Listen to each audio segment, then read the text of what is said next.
माननीय चंद्रकांत दादांनी जो विषय मांडला त्यात बांधकाम विभागाच्या पेक्षा वेगळे एजन्सी लावून ही कामं करून घेण्याचा प्रस्तावित आहे असं दिसतंय। सेंट्रल एजन्सी मध्ये अच्छा म्हणजे त्यांना देणार आहे, म्हणजे केंद्र सरकारच्या पीडब्ल्यूडी ला देणार आपण।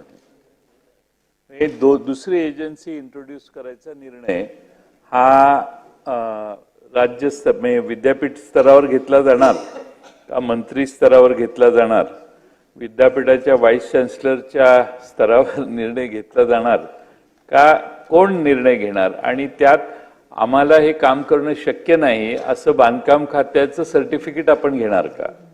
आणि ओघवत्या भाषणात दादांनी हे सांगितलेलं आहे की बांधकाम खात्याने आता फार कामं हातात घेतलेली आहेत, म्हणजे जी बांधकाम खात्याला करणं शक्य नाही एवढी कामं प्रत्येक वेगळ्या भागात नवीन टेंडर काढून केलेली आहेत।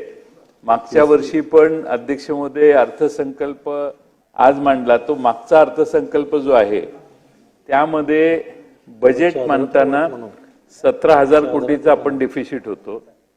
त्यानंतर मागच्या जूनला 55,000 कोटीच्या पुरवणी मागण्या मांडल्या, डिसेंबर मध्ये काहीतरी 44-45,000 कोटीच्या पुरवणी मागण्या मांडल्या आणि परत पुरवणी मागण्या मार्च मध्ये मांडण्यात आल्या।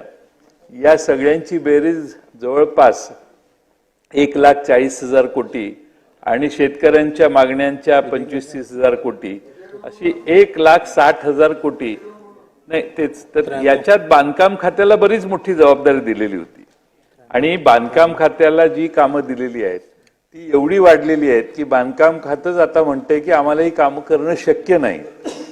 अधिक आज दादांनी जो प्रस्ताव मांडला त्यामध्ये दादांना असं सांगायचंय की बांधकाम खात्याला शक्य नाहीत आता ही नवीन कामं केंद्र सरकारकडून आलेल्या ग्रांट मधून करणं, आणि त्यामुळं आम्हाला ती सेंट्रल एजन्सी जी काही केंद्र सरकारची आहे त्याकडे द्यायची आहे। आम्हाला एवढीच माहिती पाहिजे की या बिलात काही तसं म्हटलेलं नाही, पण हा निर्णय कोण घेणार?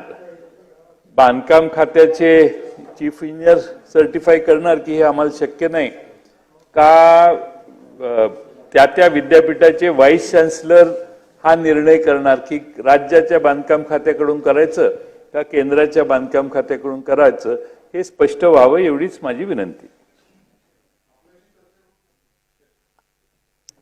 महाराष्ट्र सार्वजनिक बांधकाम खात्याने तरीही म्हणजे त्यांच्याकडे